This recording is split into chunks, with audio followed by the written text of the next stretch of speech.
There we go. So thanks everyone for joining. I'm Dr. Mike Bevilacqua. I'm a nephrologist over in Surrey and one of the leads for our kidney care group. And this is one of our in our series of webinars where today we're going to be talking about kidney transplant and finding a living donor. Before we get started, it's always good to recognize, even though we're joining virtually, we're all coming from various different parts of the province, and I think it's good to reflect on the part of the land that we're coming from. Myself, I come from the lands of the Katsi, Semiahmoo, Kwantlen, and some other Coast Salish people, and I think it'd be great for everybody to think a little bit and reflect on where it is that they're joining from as well. So, as I said, today, this is one in a series of webinars. If this is your first time joining, welcome. If you're a return customer here, welcome back. But there is a whole different calendar and a whole library of these sessions. This is a little screenshot from our website. If you put in bcrenal.ca, you'll find it, and there's a whole section about patient education webinars, and you'll be able to see a few things there. You'll be able to see what's coming up. You'll be able to see the calendar of events. You'll be able to see recordings of the previous sessions. This one is also being recorded. It'll be available in a couple weeks. So if there's anything you want to go and watch again, this is where you'll be able to find it.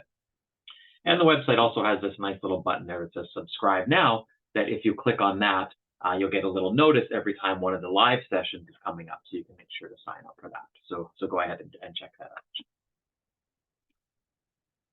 Otherwise, to get into today's session, it's all about transplant, as you can imagine from the title, and we're going to cover all of these sections in detail. The purpose of these conversations today, I just always like to emphasize, is that it's to inform and give you some information going into those conversations you're going to have with your team.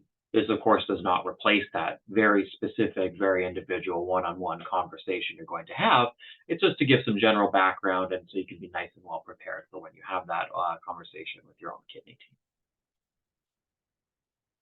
team. Before we get into the actual topics, just a couple other housekeeping things. So as you can tell from the format here, so you can see and hear us, but we can't see and hear you. It's very specific because of the recording aspect of this and for some privacy issues, but we still do want you to get some questions in. So if you have questions that you want to ask along the way, what I would ask is that you enter them in the Q&A box. So on your Zoom, that's the one with the two little speech bubbles that says Q&A. So not chat, but Q&A. And if you put those questions in there, type it in. What we'll do is, as we go through the talk, I'll kind of gather them. And when there's some natural breaking times in the presentation, we'll address those questions. The other item I like to just mention to people is I do want you to get your questions in there. Now, if it's anything that's very specific to your individual situation, I'm going to recommend you go back and talk to your own kidney team about that. But we'll try to answer the questions in a general way that's applicable to the audience here. The last little part there is after the session. If you told us when you signed up, there's a little box you could tick. If you told us it was okay, then after this is done, we actually notify your team just so they're aware, mainly so they can follow up on the conversations afterwards. It's not that we're keeping attendance or anything. It's that they know who to check in with and follow up afterwards. And again, you'll be able to see the sessions they're recording. And lastly, you'll get a little feedback form, which we'd love to hear so that we can always try to make these sessions even better. Okay, so that's all the housekeeping items. Just to introduce the topic today, when we're talking about transplantation, it's such an important item, I think, for us to cover as kidney professionals, because if somebody gets to the point where they reach kidney failure, meaning their kidneys are no longer able to do their job of cleaning out your blood any longer, there are a few different options available. But if it is an option for you, transplant is the preferred option. For several different reasons listed here, right? Compared to things like dialysis treatments, people live longer, feel better, and just generally are doing well, more well than someone who's on dialysis. And so for this reason, you hear us often talk about it as it's the preferred option. It's an option, though, that takes time to get everything in place, takes a lot of planning, and it's obviously, there's a lot to unpack there in the whole finding a donor process and the whole transplant process. And so that's why we wanted to devote a whole session to this today. This is such a big, big, big topic. that's enough for myself. We have a whole team here from Vancouver General who's going to walk us through every step of the way. So you see here that we're going to hear from from the recipient side of it, so the person who's going to be receiving the kidney. We're going to hear from the donor side of it. We're going to hear input from the social worker, which is very, very involved in this whole process all the way through.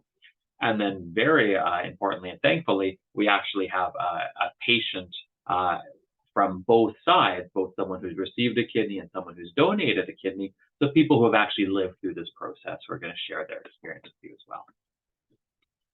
So with that, since we'll be starting with recipient side, I'm going to turn it over to Gloria, and we'll get started with the content there.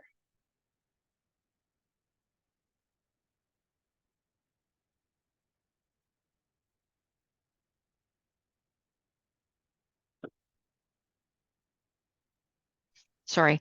Hi, I'm Gloria Terpstra. I'm one of the recipient coordinators at Vancouver General. So I would be looking after the recipient, making sure everything is ready prior to transplant.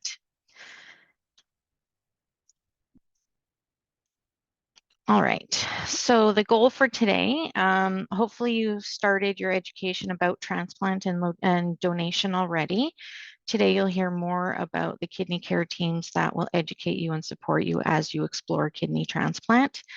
We also want you to understand the living donor process so you feel comfortable talking to your family and friends about living donation with knowing a bit more of what you're talking about and how it has the best outcomes. And it's the only way to receive a kidney transplant before you've started dialysis. We will have questions afterwards. So if you want to enter in your questions at any time, there will be a time for that. So with kidney transplants over the last several years, this gives you the total amount of transplants that have been done in BC for the last 5 years. You'll notice the difference there between the dark blue, which is living donation, the bluey green, which is deceased donation, and then the green bar is the total amount of transplants per year that have been done in BC over the last 5 years. Kidney transplant, is it the right treatment for yourself, and do the benefits outweigh the risks? So with a transplant, you do feel better, you have more energy. It gives freedom from dialysis, either if you have not yet started dialysis, it avoids it, or it can take you off dialysis after a transplant. You get more independence and you can travel because you're not attached to any machines. It gives an increased life expectancy, and you can have a regular diet, don't have to watch what you're eating or drinking. With everything, there are risks. It is a surgical procedure, so there is the risk of bleeding, infection, and side effects of anesthesia. And then after transplant, you'll be put on medications that weaken your immune system, which would make you more prone to infections and some types of cancers. So with a referral, you get referred to our clinic here at Vancouver General or the clinic at St. Paul's by your primary nephrologist, preferably when the GFR, your kidney function is 15 to 20. Your primary nephrologist and your GP continue to act as your primary caregivers. Our transplant clinic is a consult service and we only manage your kidney transplant. And referrals, just because you've been referred or on dialysis doesn't mean that you're automatically on the wait list for a transplant. You have to be assessed by our clinic and approved prior to receiving a transplant. The process for the assessment, the initial workup and preliminary education is done by the referring center, which we call the home team. Testing includes blood work, heart diagnostics, chest x-rays, a dental checkup, baseline cancer screening, which would either be a FIT test and a colonoscopy if required, a pap smear and mammogram for females, and a PSA for males. And then we also do get infectious disease screening and vaccinations to ensure you're fully vaccinated prior to transplant, because there are some vaccines you cannot receive after transplant. The process, when you come in for your clinic visit with us, that will be done when your basic tests are completed and you're booked for appointment with us. When you come in for a clinic visit, it could be on both physician and surgeon on the same day or separate days. So yeah, you'd meet with the transplant physician, the transplant surgeon. After that, you'd meet with the social worker and additional staff as deemed necessary. And that could include a psychologist and a dietitian. Waiting for an appointment with our clinic depends on a few things. And if you have a potential living donor, that makes a difference. And then also your blood type and the anticipated wait time for your blood group if there's no potential donor and you're required to go on dialysis. Once everything is reviewed by our team, we discuss everybody in our multidisciplinary rounds, and then the recipient would either be approved, declined, or asked to complete further testing. Sometimes there's things we find in the assessment that we need to dig a little bit deeper into. The length of the approval process depends on comorbidities, other medical conditions you have, if other tests are required, and the availability of appointments with our clinic. And the time to transplant will depend on donor options and blood type. That would depend if you have a direct donor or a potential donor for the paired exchange program. Approval for transplant, once you're approved, it could be pre-dialysis. And with that, we do live donor transplants when the GFR is 15 and below for at least 2 consecutive months. And then with the deceased donor waiting list starts when you're on dialysis. So once you're on dialysis, yes, and approved by our clinic, you can be placed on the deceased donor wait list. Doesn't mean that you also cannot receive a living donor once you're on dialysis. If you have a living donor come forward, we will still assess and potentially approve for living donation despite being on dialysis. The benefits of living donation for the recipient is that the kidneys usually last longer with living donation as opposed to deceased donation. You avoid the wait list. There's the potential for not even requiring dialysis and having a transplant prior to that. You get more opportunity to plan ahead for the transplant and greater control over your personal and professional life as it is booked about a month in advance. So, and the options of a few maybe potential surgery dates are given to the donor. So there is a bit more of a choice of when the transplant can happen. It's not like the deceased donor where we just call you in. Wait times for the deceased donor currently right now is for blood type A, it's about 1 to 2 years. O is about 2 to 3 years. B is 2 to 3 years, and AB is 1 to 2 years. It's dependent on your dialysis start date. And any changes to your health status, we do need to be made aware of so that we can temporarily place you on hold for new medical issues. If you travel outside of BC, we need to put you on hold. And your weight on the deceased donor wait list is always dependent on your dialysis start date. So for if any reason you're placed on hold, when you're reactivated, it is still backdated to your dialysis start date. That does not change.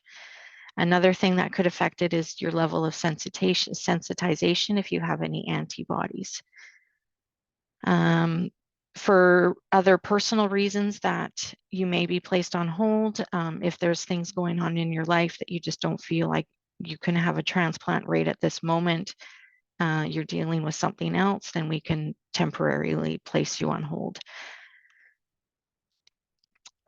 Are you sensitized? So when a donor's blood type, when a donor is found, then it needs to match your blood type.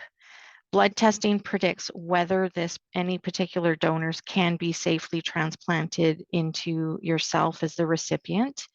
It's checked before living donation and deceased donor transplants, and it's always confirmed prior to surgery. If you're sensitized, you may be harder to match, and your level of sensitization, it goes from 0% to 100%, 0% being not sensitized. And it can depend on if you can develop antibodies based on a few things. One being blood transfusions, pregnancy, previous transplant, or a serious infection. And this is when foreign tissues or transfusions are introduced, then you create antibodies against other people, and that's where your level of sensitization comes from. Lifestyle factors. We prefer if you optimize your health prior to transplant, so you're as healthy as can be going into the transplant surgery. We prefer if you maintain your health and live an active lifestyle. We need to have you at a healthy weight, optimal diabetic control, and we prefer smoking cessation. Once you've been referred, we need to be kept aware of different things that are happening with you. If any new medical concerns arise, if you have a new healthcare provider or a specialist that we need to potentially either give information or get information from, if and when you're admitted to hospital, change of address and contact numbers, or if you travel outside of BC. The surgery is about a 3-hour long surgery. Your original kidneys are left in place, and the transplanted kidney is placed low in the abdomen near the bladder. Post-transplant, once you've had the surgery, you'll be in hospital for 5 to 7 days. You will be assessed frequently by the medical and nursing staff, along with any multidisciplinary people as part of the process. And you'll be started on anti-rejection medications immediately after transplant. Once you've had a transplant and you're discharged from hospital, you are required to stay in the Vancouver area for up to 3 months post-transplant. And once you're stable after that, then you could be transferred to a post-transplant clinic closer to your home. The home team and the transplant team social workers will assist with planning for transplant. Graft failure and rejection occurs at times, and with acute rejection, it occurs when the immune system starts to attack the kidney. It can occur in 10 to 15% of patients in the first year. Acute rejection does respond well to treatment, and it does not mean that you will lose your kidney transplant. Chronic rejection is usually slow and progressive decrease in your graft function. And the reasons for chronic rejection are less understood. The average lifespan of a kidney transplant is 16 years. Any questions?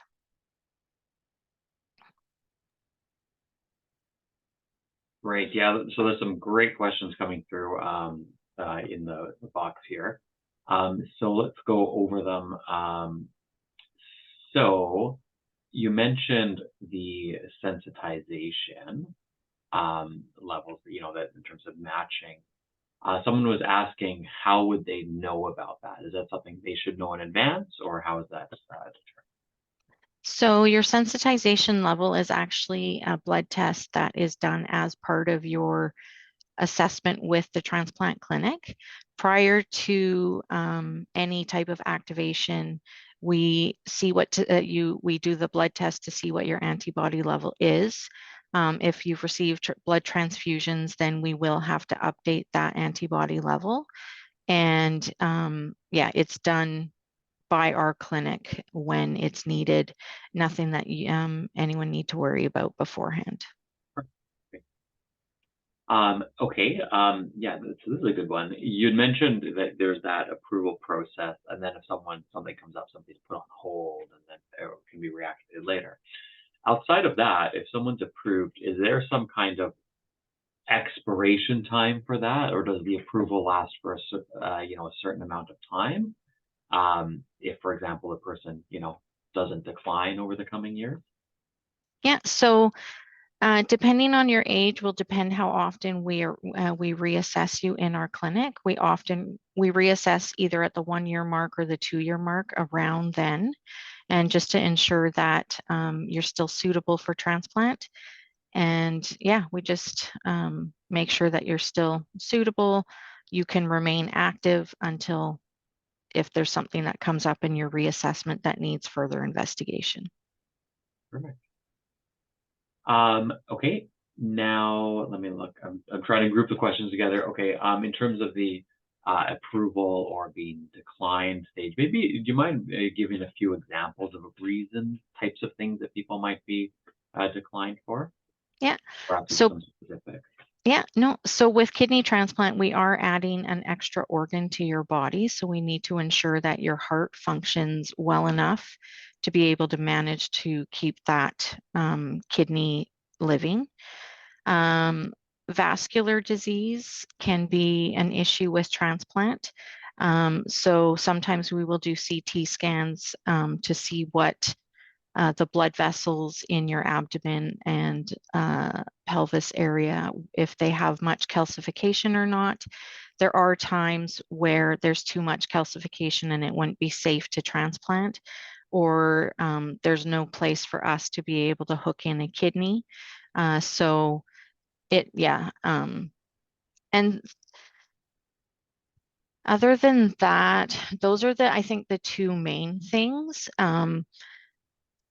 Yeah, it's, yeah, No, I think that sounds great. Yeah, those are the big categories. Other things like people who have active cancers or things yes, like that already, yeah, other big health problems. yeah.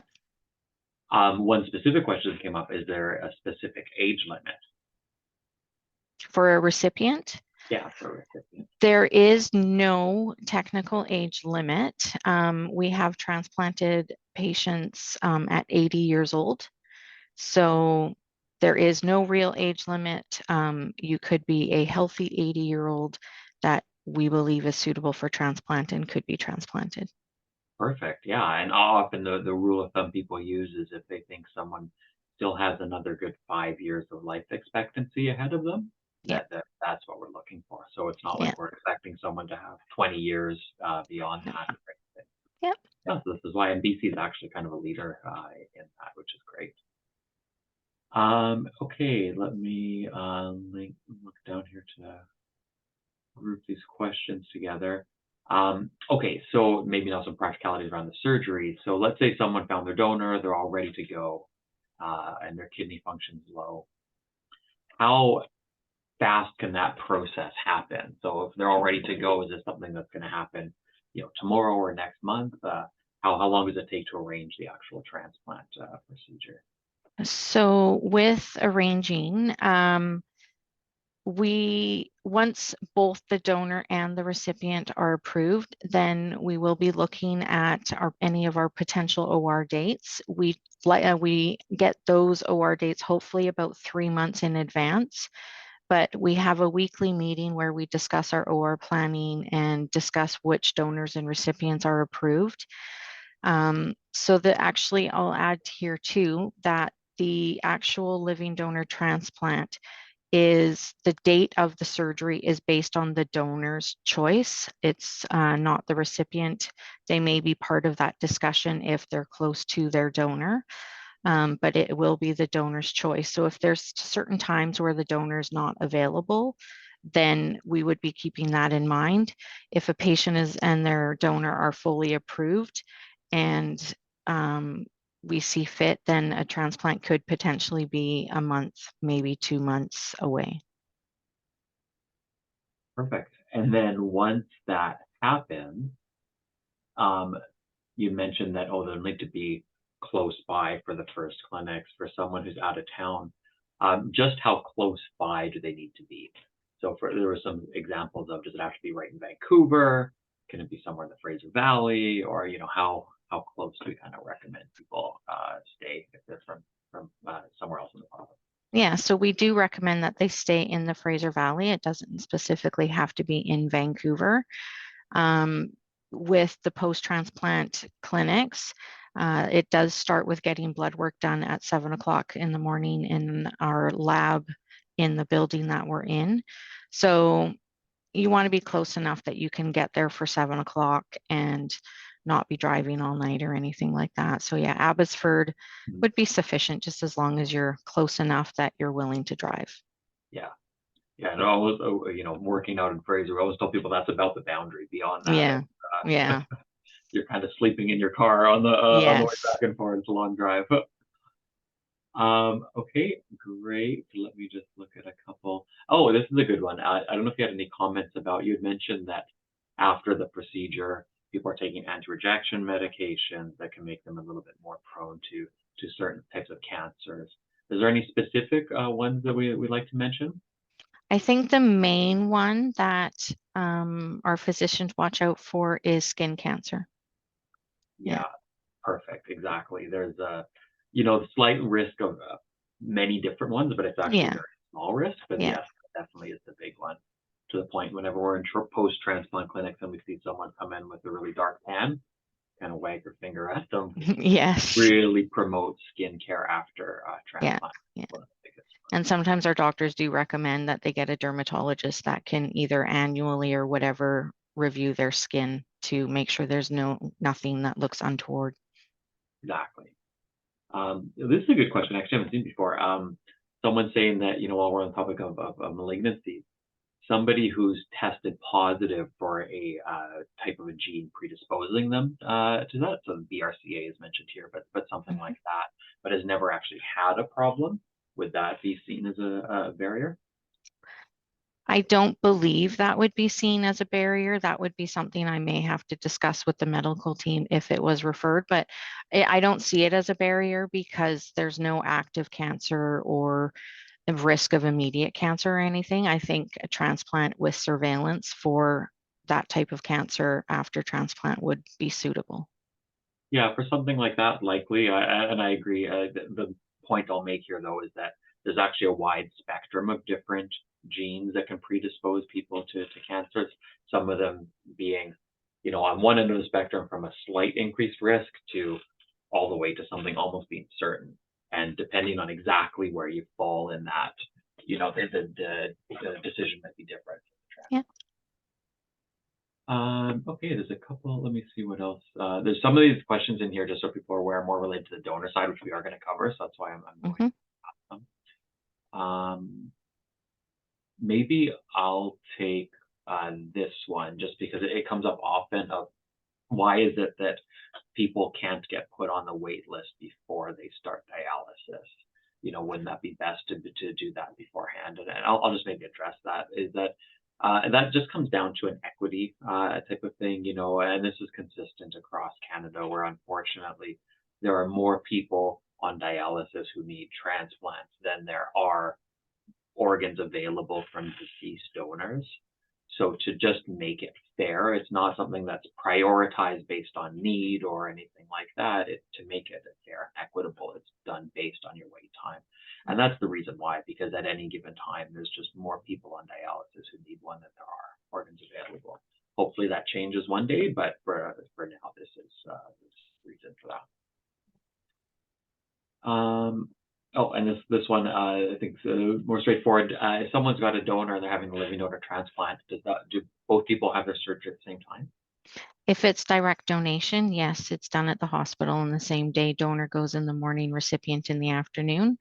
I know Renee will talk more about this probably, but if it's the paired exchange program across Canada, it doesn't necessarily well, the donor and the particular recipient will happen on the same day, but if your donor may be delayed, like quite very shortly, but for the most part, it's done at the same day, on the same day. Yeah.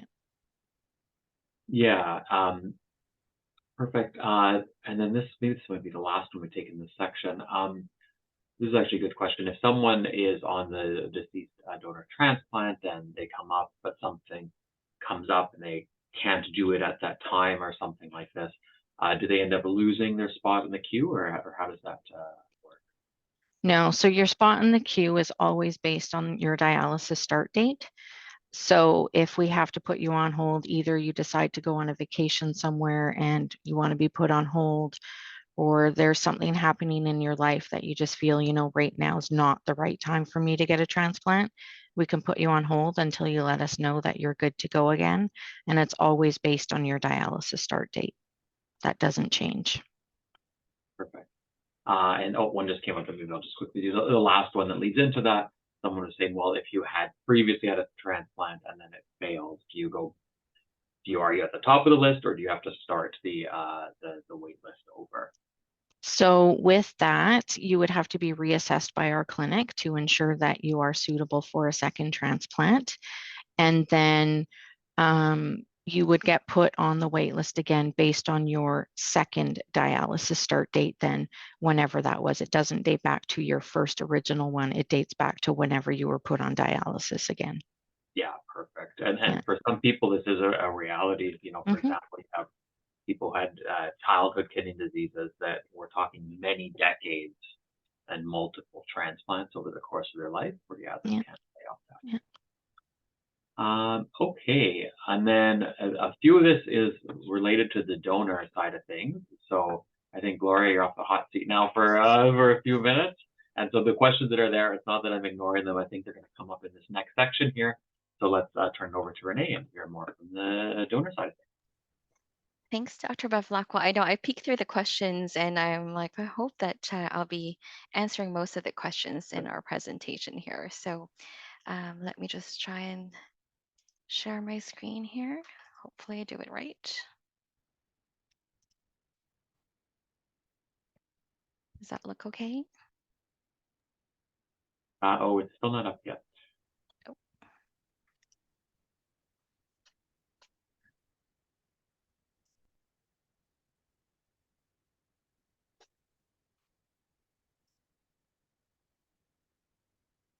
Yeah, there we are. It's perfect.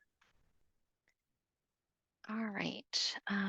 Let's have a look and see here. Sorry, let me just do that one more time because I think I shared it and I can't see my notes. So sorry about that, guys. Let's do that one more time.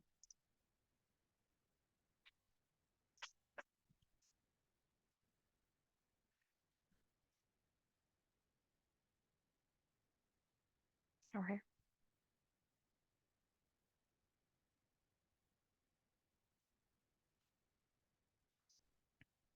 Oh, this one. Oh, there we go. All right, we practiced this earlier, but I guess the nerves are getting to me. Always an Hello. adventure with Zoom. Hello, everyone. My name is Renee. I'm one of the donor nurses here in Vancouver General Hospital.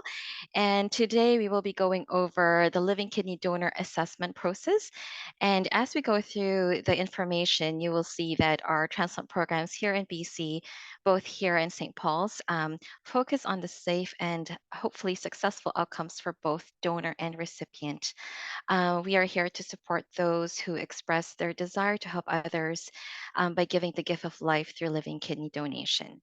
So, donor assessments are completely confidential and separate from the recipient team because we do want to make sure that when a donor steps forward, that we are assessing them with no bias at all, or no coercion as well during the entirety of the assessment.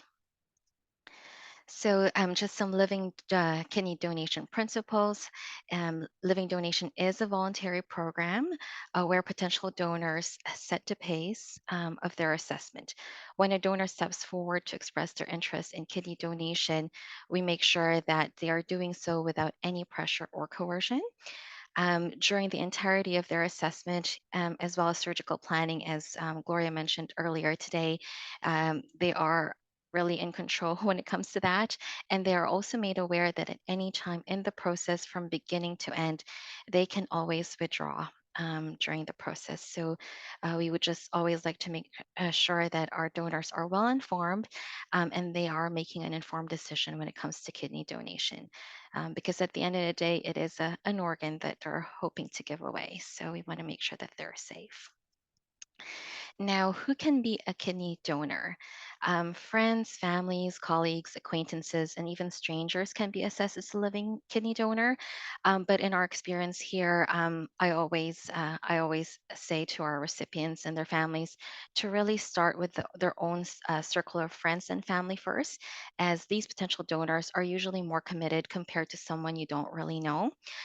We, of course, have a lot of successful media outreaches where recipients go through social media or to the news to share their stories and their need for a transplant there. And we found donors through that. But usually, I would say it's typically still someone you know or someone who knows you. Um, and so those who do not share compatible blood types, if the recipient cannot directly receive from their donor due to antibodies that Gloria was mentioning earlier, they can enter the kidney pair donation program. And we'll go over that in a little bit more detail in the next few slides. Now, when it comes to age, anyone aged 19 or older, if they know the recipient, and 25 years old or older, if they do not know the recipient, can be assessed for a living kidney donor. Can be assessed as a living kidney donor, but not everyone can actually proceed to the donation itself. The potential donors have to go through a screening process and complete a very thorough medical and surgical assessment before they can possibly donate. Now, I know there's always questions about, is there a maximum age that a donor can actually donate? And essentially, we do not have a cap. But what that also means is it really depends, because we have donors in their 60s, 70s who still have great kidney function, but not all 60 or 70-year-olds, or even sometimes 40-year-olds, actually have enough kidney function to support more than one person. So it really is individual assessments that really tell us whether or not someone can donate safely or not. And of course, we need to also make sure that the recipient will actually benefit from that transplant. So, what are the possible reasons for declining a donor? So, inadequate kidney function is definitely one of our big ones, because this means that your living donor might have two great working kidneys. They're working normally, no issues, but they just do not have enough kidney function to safely donate, and it's also not going to be a benefit for the recipient. Then that will definitely, preclude them from donation. We do have age. We have criteria for kidney function depending on the age. So we do look at that. Diabetes or impaired glucose tolerance is a contraindication for donation, because we know that diabetes causes damage to the kidneys. Obesity is another thing. So we are unable to assess donors with a body mass index of greater than 35, and that's the calculation between someone's height and weight. And so we do understand that a BMI does not determine someone's overall health, but we know that that someone who has a higher BMI may be at higher risk of developing post-surgical complications, and sometimes they are at a higher risk of developing diabetes and also high blood pressure, and that's why we cannot proceed with with the assessment of anyone with a BMI of greater than 35. With cancer, any donor going through cancer treatments or is on active surveillance cannot be assessed as a donor. And I hope that's pretty straightforward why. The other thing would be, of course, uncontrolled blood pressure. So we can only assess a donor who has a maximum of two medications that help regulate their blood pressure. This is because we tend to see a slight increase in a donor's blood pressure after donation. I know everyone knows that it's the heart that helps with the regulates blood pressure, but our kidneys actually help with that. So that's why we have that criteria as well. During the final assessment, all donors have to go through a CAT scan or CT scan that may show that a donor has too many arteries or veins attached to their kidneys.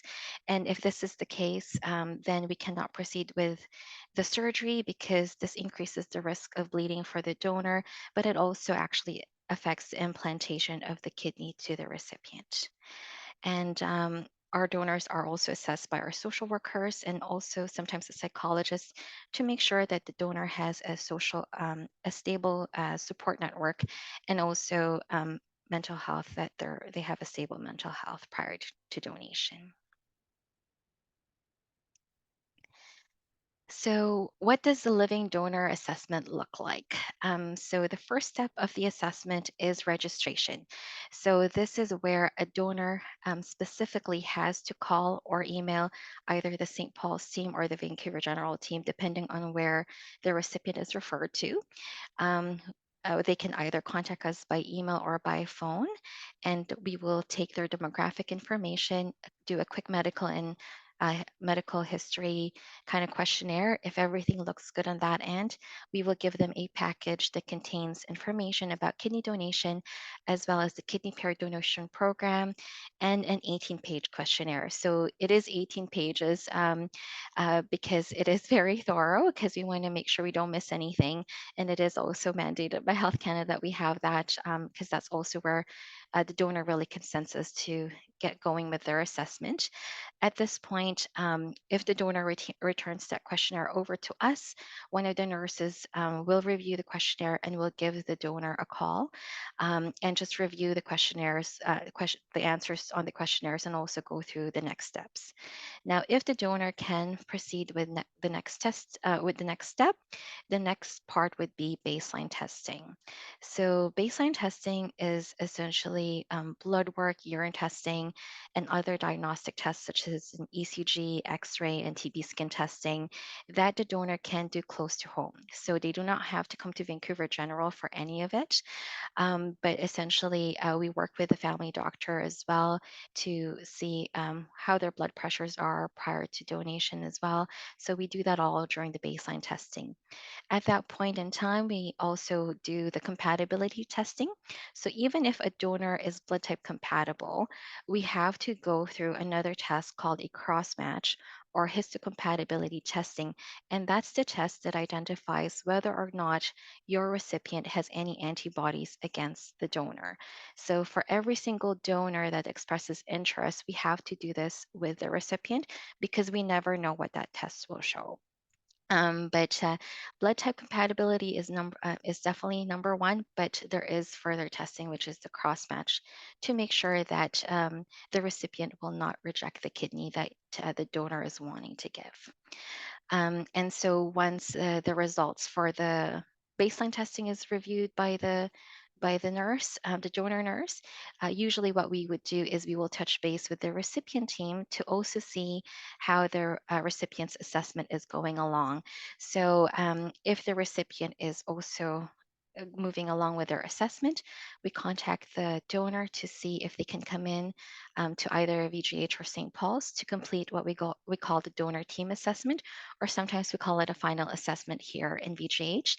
And what happens is the donor will meet their own transplant team. So that will include a nephrologist that did not see the recipient, a surgeon, a social worker, one of the RNs, and sometimes also a social worker. We also, oh, sorry, a psychologist is another healthcare provider that our donors will see. We will also arrange a renogram, a CT scan, and an ultrasound. And the renogram is a test to really see how each of the kidneys are working. And a CT scan is, like I mentioned, really looking at the anatomy of the donor to see if they are able to safely take one of the kidneys out. It's also a good way to really look at the abdominal organs to make sure we don't miss anything there. So essentially, if one of your family members or friends say that they want to be assessed as a donor, they're going through a complete medical checkup with us. I always tell donors that step forward. Sometimes we do find things, though, that you're not aware of, but you can come out of this knowing you're really healthy, and you can donate if you want to. Because at the end of the day, they can always say, thanks for the checkup, but I can't do this anymore. So that is one of the things that, our GPs always assess based on symptoms, but for us, we have to look at the overall health of the donor and not just their kidneys. Now, once the donor team assessment is complete, we do meet as a group and talk about the donor assessment to make sure that as an entire team, we're all in agreement that the donor is safe to proceed with donation.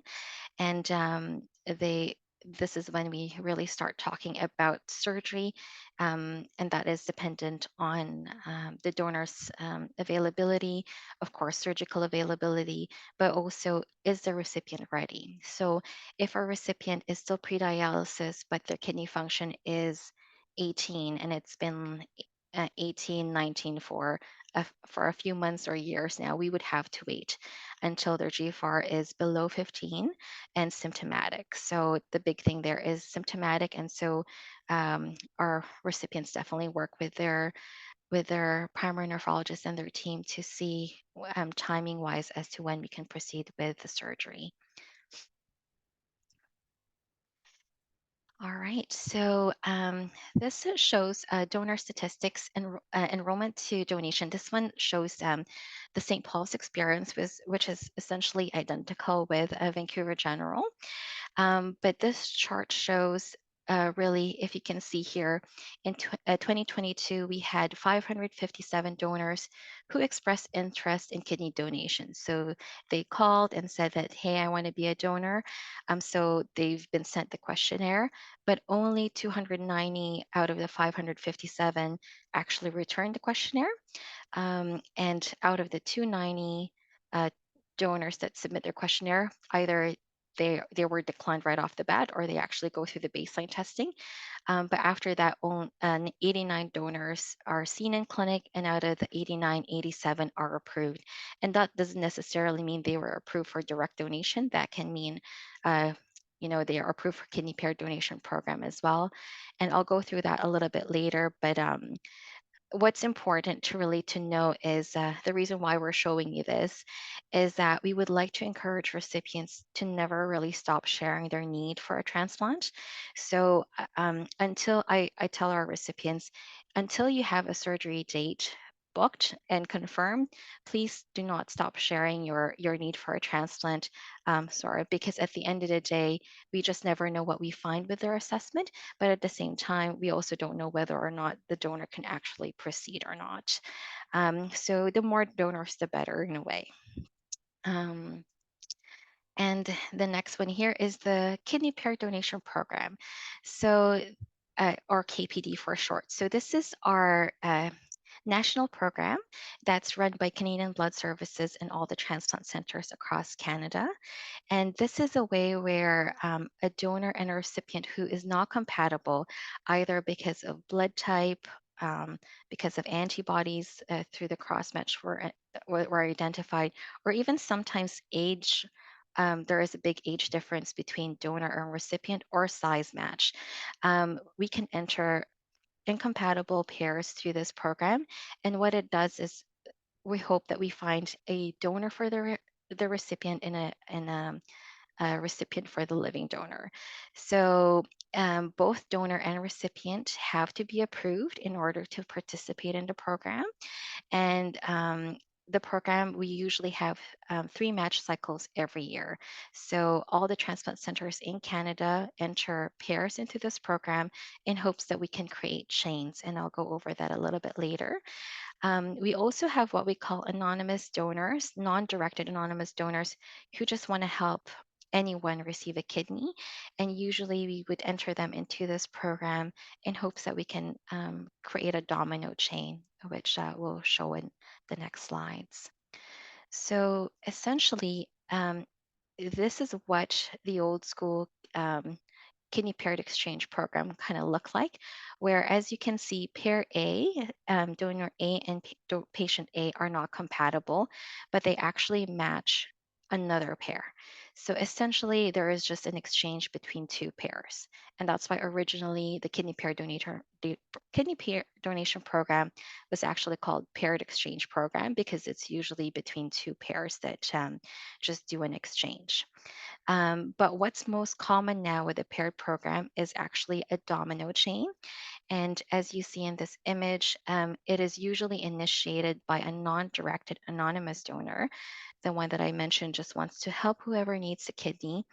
And so essentially, they start the chain off by getting paired to a recipient, which is patient A, and the original donor for patient A, which is donor A, will then be matched to someone else, and their original donor B will then donate to someone else. So this can go up to 6 pairs within Canada, so not just in BC, so that's nationwide. But the last donor in the chain will actually donate to the waiting list depending on where the anonymous donor is. So if the anonymous donor is from BC, the last donor will donate to the waiting list here in BC. So it can get complicated, but when it works, it's great because a lot of transplants can actually proceed with the paired program. Um, there are some things that I do want to talk to you about the program. It's entering the pair donation cycle does not mean that we will find a match right away. There are times where our donors and recipients have to wait more than one cycle to actually find a match. We do have others that are still in the paired program that we haven't found a match for because they have a lot of antibodies in their immune system. So that means it's very hard for us to find a kidney for them. But in a way, it's another avenue that hopefully they can receive a kidney because at the end of the day, we just need that one person that they can match to. So the donor has to be approved by a center in Canada. This means that even if your donor is approved here in BC, once they're matched, the receiving center has to um, look into the donor's profile again and make sure that they're also happy with the assessment. It says here the donor may have to travel. Because of COVID, this actually pushed us to shipping kidneys across Canada. So donors don't necessarily have to travel anymore. There are some instances where they still have to, and it's usually maybe because they're matched to Newfoundland or something and it's too far for us to ship. Or there's just a complicated anatomy where the surgeon of the receiving center wants the donor in their center for safety reasons. So it's not a promise that the donor doesn't have to travel, but typically nowadays you will stay in either St. Paul's or Vancouver General, depending on which transplant center you're assessed in. And all of the pairs remain anonymous, so you will only really know that another person donate a kidney for you to receive a transplant. You won't know who you're receiving from or who you're donating to, and that is really paramount for us is the anonymity of the pair. So I know there was questions or can I know the donor or my recipient after? And right now, I believe you can exchange correspondence, but not until after a year of after the surgery. Out of country donors. So we are getting a lot of these recently, but for out of country donors, it's definitely something that we can explore with our recipients. And it just has a few different things, and it usually takes a little bit longer for the assessment to go through. But the number one thing is for out of country donors, they have to know the recipient. So what we mean by that is the recipient and the donor has to have an established relationship prior to the need for the transplant. And so usually we of course screen for that. Do you know the recipient and how? They have to be blood type compatible because unfortunately they cannot participate in the kidney pair donation program. Only Canadians are able to participate in that program just because of logistical issues more than anything. And the out of country donor has to have access to healthcare, especially after donation, just for long term follow up. So for certain countries, a visitor's visa is needed, and we can provide a supporting letter for the application, but we do not have any pull with immigration, so we cannot say that they're actually going to be approved or not. But with our experience, the number one thing that they really look for is is your donor going to go back to the home country? Because we want to make sure that they're coming here only for the purposes of kidney donation. Now, please note that once they arrive in Canada, it does not mean that they're approved for donation. It means that they are being considered for kidney donation, and we will repeat the testing that they do back home here in Canada and hopefully proceed with surgery at that point. But essentially, all of the donor testing that is done here in Canada will be covered by the recipient's MSP. But if it is outside of the donation assessment, that is not covered. So we always recommend getting some kind of insurance just in case anything happens to the donor when they arrive in BC. And like I said, they may still be found unsuitable when they actually arrive here. So there are two types of donor surgeries. The most common one is definitely the laparoscopic surgery or the minimally invasive surgery. And so what I actually would say the open nephrectomy doesn't happen as often anymore, but this means that the recovery period for laparoscopic surgery is less compared to an open nephrectomy, and we go over the details with the donors once they come in for clinic. So living donation is a major surgery. It it is we are taking an organ out of a donor, so we always warn them that they will feel they will of course feel some pain, some discomfort and fatigue after the donation, but typically they only stay in hospital for 2 to 3 days. Complications rates are very low, but they will have incision pain, nausea. Constipation is definitely a big one, and gas pain is another one that we always hear. But these are all temporary. They're all just immediately after the donation. Um, but the main thing that that we always tell our donors is that they cannot carry anything above 10 pounds after the surgery for 4 to 6 weeks, because we don't want them opening up their incision sites and developing a hernia. But the risk of serious complications is 1 to 2%, and as stated on the slide there, the risk of dying as a result of the surgery is 0.03. So it is a relatively safe surgery to go through. What is to be expected long term for our donors?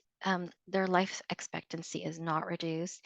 I always tell the donors after your immediate recovery period, you can go back to what you were doing prior to donation.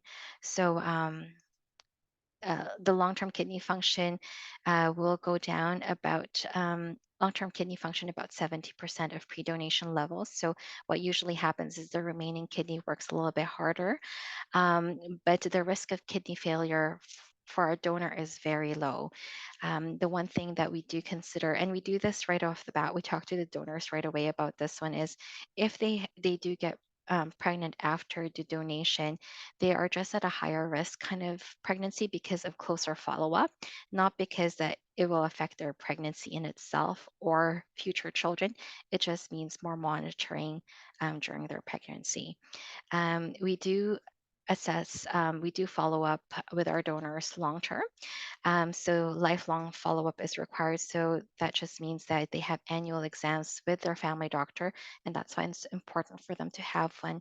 But essentially, we follow our donors for the rest of their lives. So what we do is we ask them to do blood work, urine testing, and blood pressure measurements, usually 3 months, 6 months, and yearly after their donation. And the transplant centers, both here in St. Paul's, review the kidney function of the donor to make sure that the trend is where it's supposed to be, and also identify whether or not there's any concerns like protein in the urine that may sort of indicate some sort of damage to the remaining kidney they have. So if a kidney donor actually ends up needing a transplant themselves, it doesn't happen often, but it can happen. What happens is they will get priority to the waiting list, so they jump the queue, as long as we know that the kidney failure is a result of the donation and not because of drastic change in their lifestyle or anything like that. But essentially, with a living kidney donor who needs a transplant, we don't even talk to them about dialysis. They get the next transplant on the waiting list, or still preferably a living kidney donor. And I think I'll pass it along to Shelley. Maybe while we're making that change, we'll take a Oh, couple of quick questions there. sure. Yeah, there's a few, and then you can get the next part set up. So great parts. Quite a few that came through. You answered a lot as we went. One that came to talk about, donors having to travel in certain situations. If that were to occur, is the cost of that reimbursed to them? What happens? Yes, I think I actually saw Kate Chong on in the attendees there. But yeah, we have Kidney Foundation, and through the Loader program, who they really help with the cost that covers that for travel expenses, especially. But usually, I believe those are reimbursed. So the donor has to pay for it first, and then they have to submit it to Kidney Foundation, and Kate will take care of it. Yeah, that's an important one. You mentioned that loader program, and it's worth maybe going a little detail there that you obviously you can't pay somebody to donate a kidney. This is That's right. very illegal. But the whole goal there is to make sure that the donor is not taking on a financial cost. That being a different thing than being paid. So yes, that's a very, very good thing. Grateful to have. Okay, you mentioned a couple of these, but it's worth going over because you mentioned briefly, but maybe in a specific detail, if there's a significant age mismatch between Mhm. a donor and a recipient. Is that something that comes into the decision making?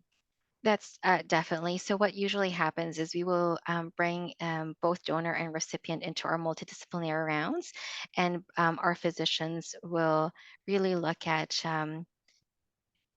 would it be a benefit for me? For example, if the donor is in their 70s and they're donating to a 20-year-old, would it be better for us to just go through the kidney paired program to find a more closer age kind of gap for both donor and recipient? But that is definitely something we would consider. But it is definitely a case to case kind of basis that we would review them. Perfect. And what about if there was, for example, a significant size mismatch, Oh, like a really definitely the big same person and a thing. really small person? Yeah, so our worry is actually more if the donor is smaller than the recipient. Yeah, Um, if it was the other way around, we don't. you're That's great. fine because Yeah. that's a great kidney. But it's really the other way around if the the recipient is bigger than the donor. So we've had couples usually that we would enter into the paired program to really just find a better size match for the both of them. Okay, and then so a couple things about the going through to be tested and everything. So one, maybe just to reiterate, how does someone actually start the process? So they're interested in donating to someone. Can you maybe just clarify or repeat once more how someone could come forward as a potential donor? So they have to call either Vancouver General or St. Paul's donor program to initiate that. So it has to be the donor themselves.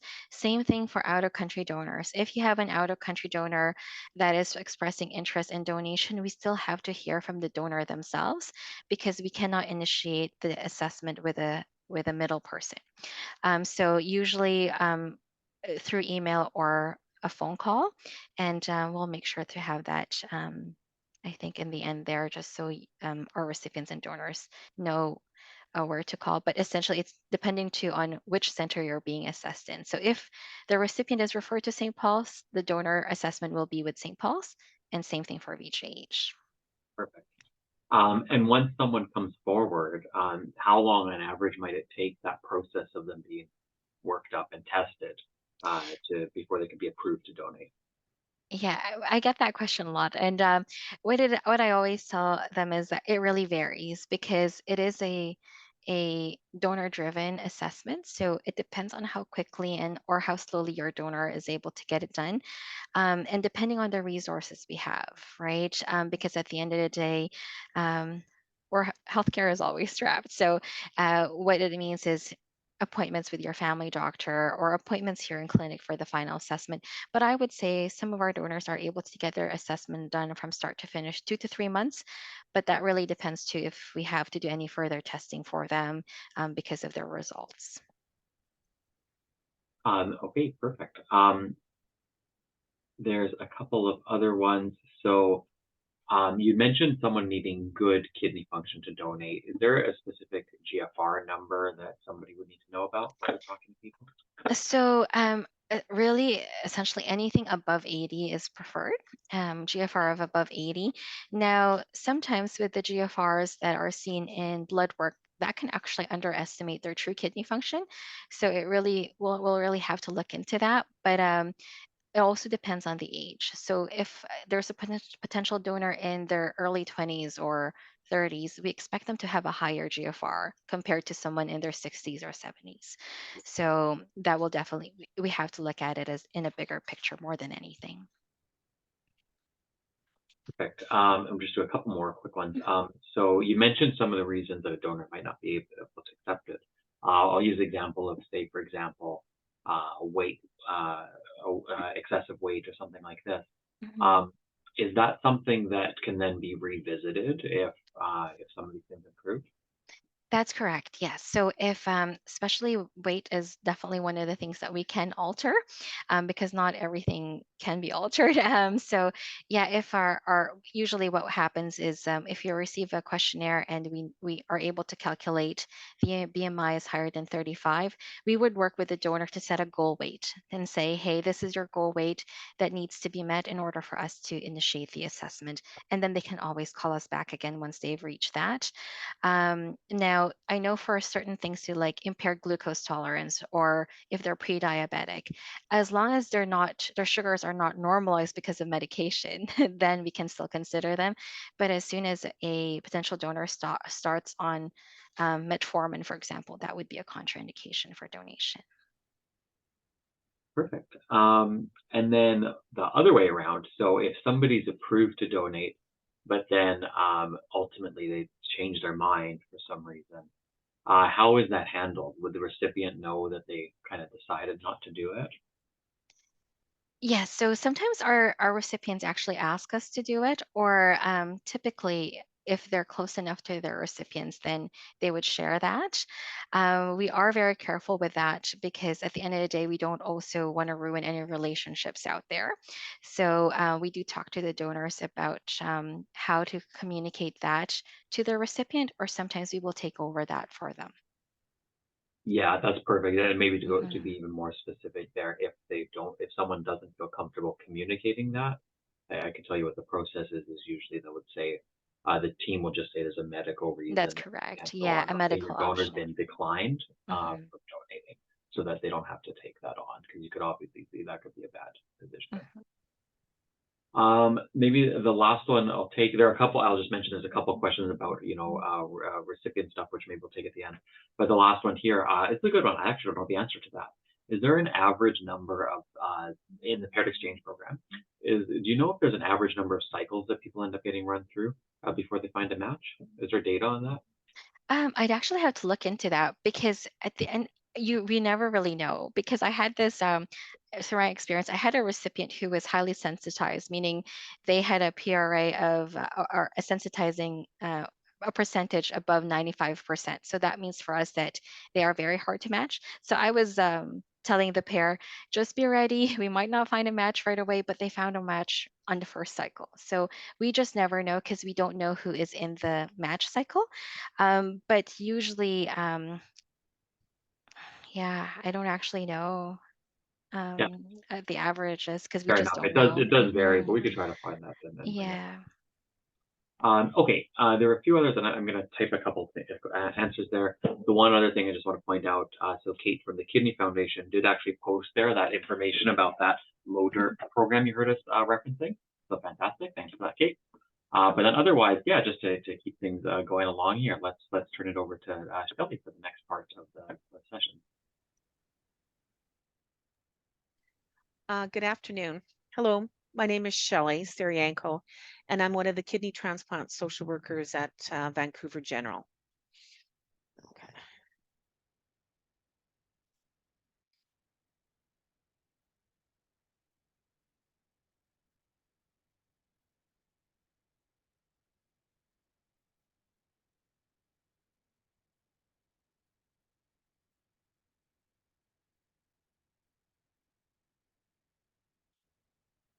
try that.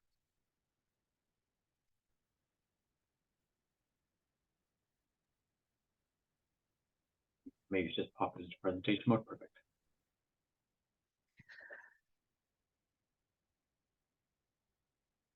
So today I'm going to discuss the role of a transplant recipient social worker and a donor social worker. I will also provide you with some information on donor outreach. So to begin, all renal patients are assigned to a renal social worker through a kidney care clinic or a dialysis program. A kidney care social worker or a dialysis social worker can provide ongoing support before your kidney transplant and also, provide suggestions and assist with donor outreach. They will also work with your pre-transplant team to plan for your transplant. When you're being considered for a kidney transplant, you'll be connected to a transplant social worker through VGH or St. Paul's Hospital. Transplant social workers at VGH and St. Paul's Hospital conduct a pre-transplant social work assessment. At Vancouver General, a transplant social work assessment will not be conducted in person, but over the telephone or through virtual health, such as Teledoc. And in our pre-transplant social work assessments, we are exploring your level of support at the time of your transplant, any financial concerns or barriers, addictions, issues, mental health challenges, and so forth. During the pre-transplant social work assessment, we can also provide donor outreach strategies, which we will discuss in a moment. But part of the pre-transplant social work assessment also involves planning for your stay in Vancouver if you're out of town. And a discussion during your assessment will take place about your accommodation options for 2 to 3 months. And I know that this is a very stressful thing for people coming out of town, having to plan, having to afford, and having to stay here. So we have a solid plan in place for accommodation if you're out of town before you proceed with a kidney transplant. So when you receive your kidney transplant, a kidney transplant social worker will be able to provide you with ongoing counseling and emotional support.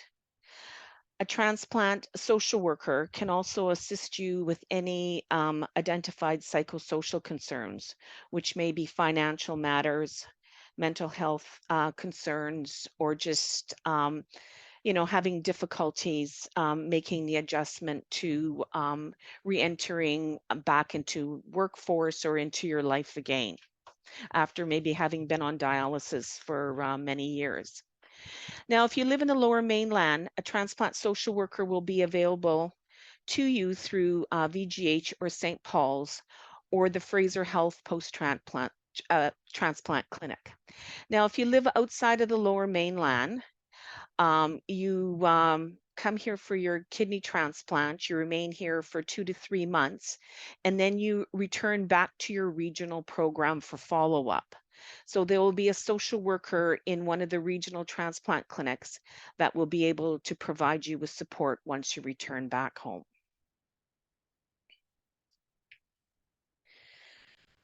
Now back to donor outreach. What is donor outreach? As we've learned from the previous presentation, most people benefit from receiving a live donor transplant. Donor outreach can seem difficult and it can be hard to talk about living donation and your need for a kidney transplant. It is important for you to recognize and acknowledge what your comfort level is with donor outreach and start from there. When you're exploring your potential live donor options, it's not uncommon to experience and feel a wide range of emotions, such as uneasy, about asking unsure of how to go about it, confused about who can be a potential donor, disappointed, especially when no one has come forward despite, all your efforts. You may be hesitant to ask a potential donor in case they say no. Fear Fear for the future health of a person who donates a kidney. Concern. You may have concern about the impact on the donor and their daily life and their future. You may feel anxious about feeling indebted to your donor and if your relationship may somehow change. So, if any of these, while you're pursuing live donor outreach, if any of these feelings become overwhelming for you and difficult to manage, approach your home transplant social worker for support and assistance. So, having support and assistance can increase the effectiveness of your donor outreach along the way. Now, what is important to keep in mind when you're doing donor outreach is donors often offer to donate once they understand the need and receive education about their process. Donors are equally concerned about their relationship with you and the outcomes for your kidney transplant. Through their assessment process, we can ensure that donors are never obligated to donate under pressure and considerable planning goes into place. Donors can be family, friends, work colleagues, and acquaintances. Getting the word out about your story can take the form of writing a letter or email about your medical situation and sending it to family and friends. Use of social media such as Facebook, a blog, email to update family and friends on a regular basis. Sometimes assigning a family or a friend to be a spokesperson on your behalf may take the pressure off you to approach someone about, their interest in maybe potentially donating a kidney to you. And for example, we had a very motivated grandmother in our program who was her grandson's spokesperson, and she used social media to get the word out about his story, and she was very successful in finding potential live donor options for her grandson. When you come for your pre-assessment workup with the medical team, we encourage you to bring your support team so they can receive information about your situation and receive education about the living donation process. So, a good starting point for recipients is striking up casual conversations with family and friends about your situation.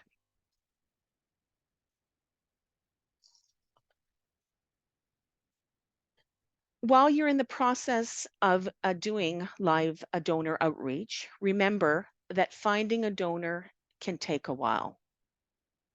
And do not hesitate to go to ask for ongoing assistance. Trust the process and have open communication when you're with your home and your pre-transplant social work, your pre-transplant team.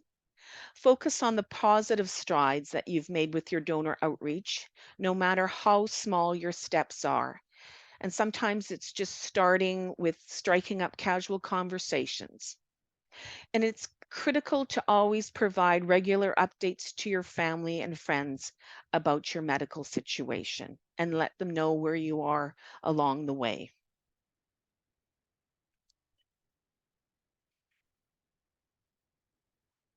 So, for some additional support, the Kidney Foundation has a Peer Connect program that you can link to be in touch with others. And I think Kate Chung in the chat posted this as well. So you can contact the Kidney Foundation for more information on this program. So I'll just give you a minute if you wanted to grab a pen and a piece of paper and just write this phone number or this link down.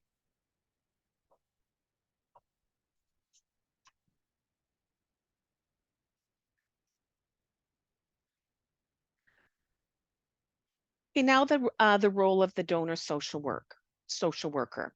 Transplant social workers at VGH and St. Paul's Hospital are also involved in completing social work assessments for potential live donation. I would like to reassure you that potential live donors are put through a very rigorous assessment process to explore whether donation is the right decision for them given the circumstances in their life.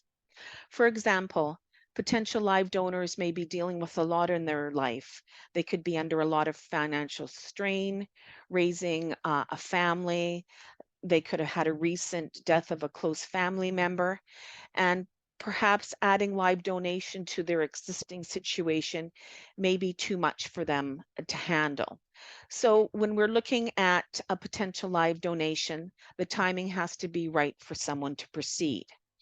And if the timing isn't right for someone to proceed, we've had donors come back 5 or 10 years later, or 3 years later, to donate when they have more life stability. And more life stability may mean your children have now grown up, you're retired, you have less stress in your life, and you may have more financial stability. A donor social worker is available to provide support and counseling around these concerns. And a donor social worker can also assist with practical tasks, and planning for donation surgery can be available throughout the whole process, right from the beginning of the assessment process to the recovery phase.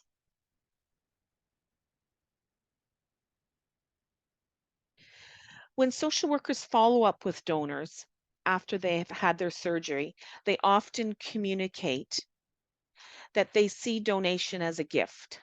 They often that report that it was an automatic decision. It wasn't a very difficult one for them to make. They don't want any attention or fuss about donation, and they report overall that it was a rewarding experience. A lot of our donors also feel very confident that they will be able to live a normal and healthy life with one kidney.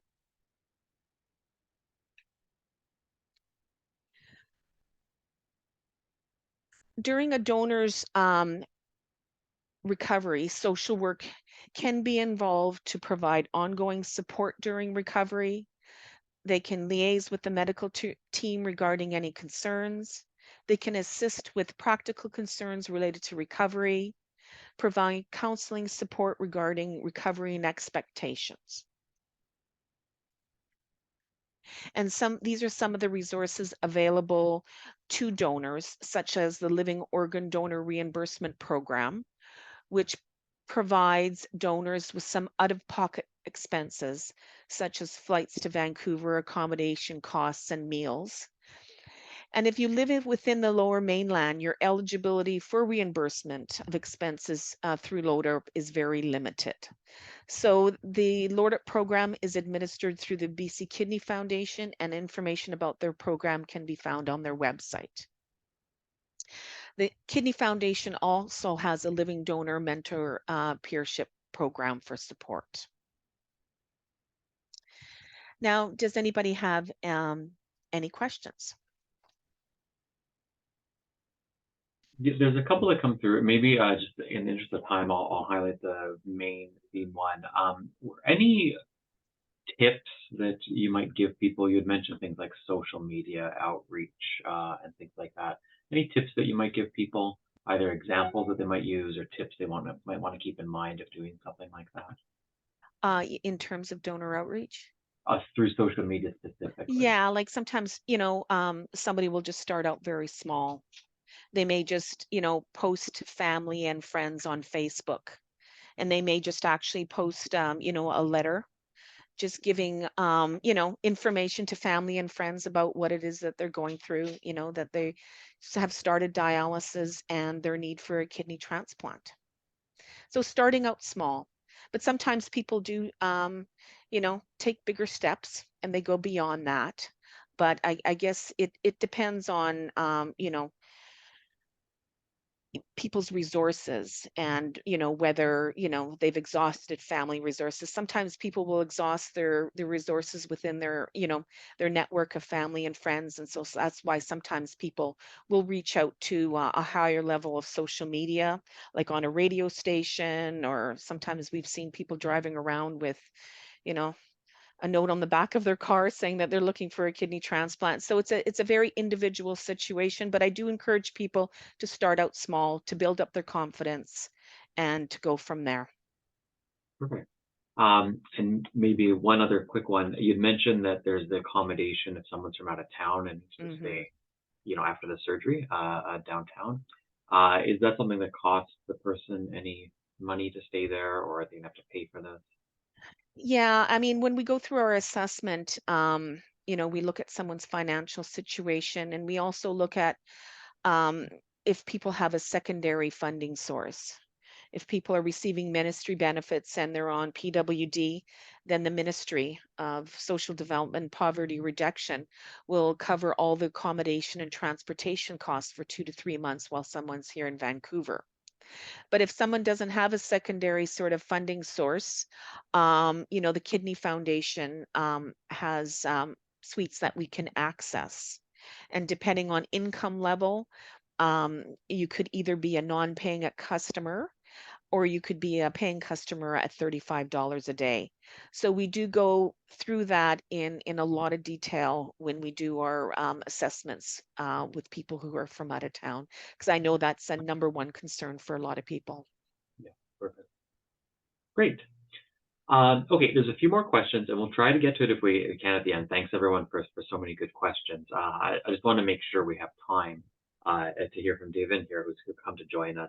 Because I think it's one of the most valuable parts of the experience is actually hearing from someone who's gone through this process themselves.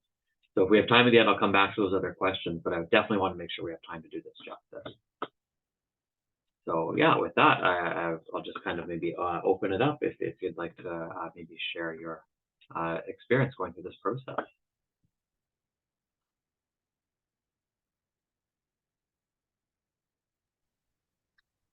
Hey guys, how you doing? There. Yeah.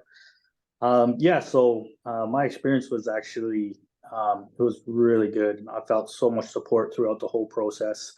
I found out from a young age that I was going to go into kidney failure. And over the last like 5-6 years, I went into dialysis, which is kind of a big shock for me because it kind of wasn't. But going through the whole dialysis thing, it was I felt really supported throughout the whole thing. I had all the information. I could talk to my support team, which is very important.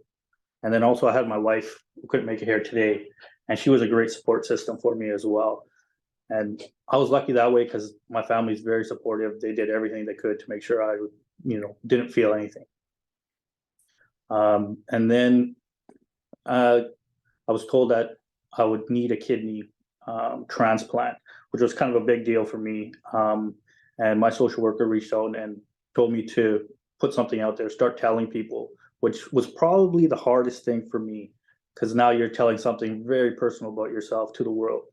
But luckily, me and my wife got together and we put out a really nice media blast. I put a picture of me playing sports, just talking about my whole story. And oh man, the support just came rolling in. We had people from around the world saying, oh, my brother went through this, or whatever you need, if you need to talk, like there's a giant community that's there to help. And that was a really good feeling. Coming up to my whole transplant, my wife started getting tested. That took about a year for everything to get done, just because she works and everything like that. And once she finished getting tested, it was such a big thing when we got the call, because we got put into the first cycle. And we got a call probably 2 weeks after the cycle saying that we got in, which was awesome. And then rolling up to it, it was great. Like we were going to the hospital. We had everything taken care of for us. Like it was great. We had so much support and everything like that. Mm-hmm. Yeah, it's really good to hear. It was a great experience overall. And there's now been people who are maybe earlier in this process of thinking about it. Thinking back, is there anything that you wish you knew beforehand, or tips you would give people as they're kind of starting the process? So in the beginning, I was really like worried, like, would I find a kidney? Would I do this? Like, what's going to happen if I can't find one? But honestly, there's so much support throughout the whole community that it kind of like just took my fears away. The biggest thing was talking to people. I feel that I held it in for a very long time, and then as soon as I started telling people, the support really rolled in. I had about, I think, 5 or 6 family members step up right away. They all started getting tested. So I think just knowing that you're going to be supported and knowing that, putting it out there is probably the hardest, but the best thing you could do. Yeah, I think that's really good advice Mhm. going through this. And I mean, I guess because you got to see a little bit of both sides. It's too bad, when Mandeep couldn't make it today. But Yeah. any other insights you got from the other side of the equation, seeing how that part played out? Well, Mandy now is doing great. So in the beginning, just like she was discussing earlier, Mandy had a lot of like gas pain in the beginning. And for me, I think I recovered really quick because I got something I needed where she got something taken out. Oh, But she felt great about like a week after. She was fine. We started walking around and we started working out together, and then going back to our normal life. Like after 3 months, we both went back to work. I think about 5 months in, we traveled to Europe. So fantastic. we went to Paris and then England for a wedding. So that was a big deal because it was one of our first cousins, and we really wanted to go to that. So your life does go back to normal as long as you take care of yourself, like after post-transplant. Yeah, perfect. There's a couple questions that have come in here now. If it's too much or too personal, don't answer, but I'll just put it out there. What would you say, and I think you kind of alluded to this, but what would you say was the scariest part of the whole thing? Was there one really big intimidating part to the whole process? Well, besides opening myself up to the whole world pretty much, I think the whole process, the scariest thing was, okay, am I going to be on dialysis forever? Like, how long is this going to take? Am I going to find a kidney that actually works for me? Because of my blood type, it was a little bit harder to find a kidney. And then the whole process of, I think for me personally, was the fact that my wife was going to donate, like a family member, which is hard because I don't want them to go through that kind of struggle as well. But other than that, I think those were kind of the scariest things. I kind of prepared myself because I knew what was happening. It wasn't a giant shock. So I really like prepared myself and, got myself ready for the whole process. I think that's one big thing to really do is get yourself ready. Don't be shocked. Get as much information as you can. Perfect. Yeah, I think that's great advice. And it kind of leads into this next question is, because it sounds, you were thinking about this in advance a little bit. If you remember, when was the time that you really thought, okay, now it's time for me to start getting my word out there, start getting, the message out? Was there a specific trigger that made you decide, okay, now it's time to reach out to people, if you recall? Well, that was after I talked to my social worker, honestly. We got to the point where she explained to me that I know it's hard to do, but it was just right after I went on dialysis. She's like, you should really start like opening up, getting ready. It's not much like you'll need something right away, but it gives people time to get tested, right? So they're not rushing. And that was a big thing because a lot of people work, they're busy. You don't want to rush them to get tested. Mm-hmm. Perfect. There you go. We just heard from the social worker, and that's a good plug for our social worker. Mm-hmm. And yeah, the only other question people had, or the one person asked, just if you don't mind sharing, they were just asking when was it that you had your transplant? I think people are seeing you looking good and thriving here. And I just hit my 6 month. Yeah, I just hit my 6 month mark. Fantastic. So like after 3 months, I was back to work. 4 months, I was playing sports again. I started playing baseball. I play a lot of sports, so I started playing baseball again, getting back into it. So yeah, and I started working out and getting really back into my normal life. Perfect. Because I have like way more energy than I did before. Like I felt like a new man. Like it was awesome. Amazing. That's amazing, and congratulations. That's a big milestone. Mm-hmm. Great. Yeah, I don't know if there's anything else you want to share with the group here. No, we're pretty good. I just know like if Maddie was here, she would have said that it was a big like inspiration. Like it felt good for her to donate to me. Like it brought us closer. Like her family was very supportive. And honestly, she doesn't feel a difference now. Like in the beginning, she felt a little bit more like she would get tired a little bit quicker. But now that we've both started working out again and doing everything, she's like, I don't feel a difference. So that's a big thing. Perfect. Well, and thanks so much. I mean, for coming to share your personal story. I know that's always a big thing, but there's a lot of Mhm. comments from people saying thank you and just how well you're doing. So I definitely Yeah. appreciate you sharing that. Mhm. So thanks so much for doing that. No problem. It's quite enjoyable for me as well too. I like sharing my story. I educated myself quite a bit before I went into it, and you know, we've had random people start off conversations online with us, like through Instagram and everything, and asking us questions, just like you guys are right now. And me and Mandy have both been kind of taking it upon ourselves to kind of answer and talk to all these people and help them get through whatever they need to. So it's kind of a fun thing to do. Perfect. Yeah, and then maybe you'll motivate more people to keep paying it forward like that. That's fantastic. Yeah. Thanks so much Mhm. for doing that. I think we will turn the cameras on because, yeah, perfect. We're going to put a few more people on the hot seat again. There are last couple questions here that we can do. So this goes back to our coordinators here. So let's bring everyone's come back on. Great.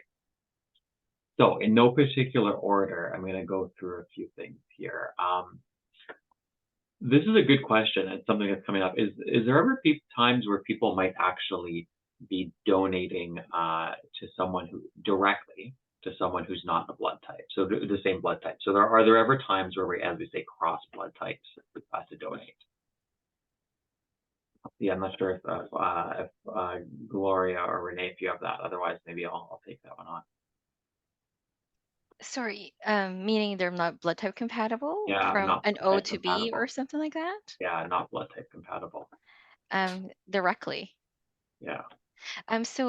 We have what we call ABO incompatible transplants, where a blood type A donor can be subtype further, where they can be either an A1 negative, which is an A2 donor. Getting complicated here, but essentially, an A2 donor is we can treat them as an O blood type, which makes them a universal donor.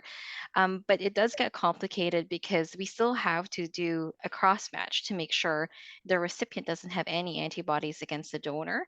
But we also have to actually check the recipient's titers against their blood type A. So it's not as straightforward as direct donation or the paired program. And usually, when circumstances like this come around, we actually usually tell our donors and recipients to maybe let's try one run of the paired program first, because then we can really look at a compatible match compared to going through the ABO incompatible transplant. We don't do it as often here in VGH, but it is something that we have done before. But usually, preferably, we actually go through one run of KPD first, and typically we do find a match there. So. Yeah, that was a great explanation, Renee. Thank you for that. Yeah, and this is an evolving area of research, both between this and another concept we call desensitization. We might see this change as years go on, but yeah, the short answer there is not all incompatibilities are created equal. So yeah, it's a fantastic explanation. Okay, let me flip through here. Okay, so this is a good one, maybe for Gloria. So if someone is preemptive, so before needing dialysis or anything like that, and they want to put the word out for potential donors, is there kind of a rule of thumb in terms of their kidney function of when you might tell them to start thinking about that? I would probably start telling them to start thinking about that. The sooner the better. Yeah. The more you get that information out, the more receptive people might be if they are like they may tell friends or family or whatever, and more people may open up as being interested in potentially donating. And technically, a donor can be referred to our clinic before the recipient is, but we don't really do any major testing or anything until the recipient is referred. And that can depend on when the nephrologist decides to refer. If it's for living donation, we'd prefer with a GFR between 15 and 20, just so we have that little bit of time to get any potential donors worked up. Perfect. Yeah, exactly. And because the question was specifically saying, oh, do I wait till I'm below 15? But you answered that part. No, start as early as you can. Yeah, and then leading into it, so let's say in the best case scenario, if someone's been assessed, their donor's been assessed, and then it's going to be some years before that actually happens. It ends up taking some time. Mhm. Does the donor need to have another assessment, or how do we keep track of that? Yeah, so definitely the donor has to update their testing, and especially if there are any changes in their health, then of course we have to do so. But typically, a donor's assessment is good for a year. Their imaging, like the ultrasound and CT scan, usually good for 2 years. But of course, it really just depends too if anything comes up between the time they were approved as a donor and by the time the recipient actually needs a transplant. So, but technically the results do expire. We just have to make sure that there's no significant changes with the donor's health. Yeah, as those we've heard now from both ends, that's the case, right? We want to make sure we're using up-to-date information here. Okay, perfect. Well, we've got you on there, Renee. One question came up. You mentioned a few things about diabetes or impaired fasting glucose, things like that. Someone was asking about almost the middle ground of, let's say they've been told they actually have diabetes, but they're not on medications and just managing this with diet. Any thoughts about this particular situation? So for those, we actually, what we usually say is, let's see how this lifestyle change actually affects your blood sugar, and maybe do like a 3 to 6 months lifestyle change, and then repeat their sugar levels at that point, because we want to see that that is something that, if it's a lifestyle change that they are doing, that it is, helping with their blood sugars, and that it's going the right way. So going down, blood sugar is going down instead of going up. So we definitely can reassess, but we have to really wait and see too, timing as to is this sustainable for the donor. Yeah, and there were a couple of questions that came all along those lines, and I just like to remind people that the whole mindset here is trying to make sure we're not going to put the donor's long-term kidney health at risk, and especially why we're so particular around things like diabetes and blood pressure is because those are the most common reasons people have kidney issues in Canada. Not the only reason, but common ones. So that's why we're just so particular about it, because if you have that and then now you only have one kidney, it's actually going to affect you even more than it might affect somebody else. So this is the reason. And I might just take another comment that came through along those lines of someone saying that they felt that the donor assessment and information process was overly focusing on risks and maybe a little bit imbalanced in that way. And I'll just maybe address this one. That's pretty intentional, actually. This is actually a living donor transplant is actually one of the only situation in medicine where somebody's taking on all of the physical risk and a different person is getting the benefit. Most surgeries that we talk about, you're balancing the risk and benefit for the same individual. But here, one person is taking the risk and somebody different is taking the benefit. The donor, of course, gets all of those benefits of seeing their loved one do well, like we just heard about, which is obviously not to downplay that, but because they're taking on what otherwise would be a risk they didn't have to take on, that's why it's very specifically focused on making sure that they understand that. So it's very intentional. We definitely need people to be going into this with informed understanding process. The last one maybe I'll just take while I'm putting up the screen here is there was a question about whether people can go on wait lists in different places. And at least I can say in Canada, that's not the case. That's something that you might hear about if you're looking online, because that happens a lot in the United States. But in Canada, that's not the case. Okay.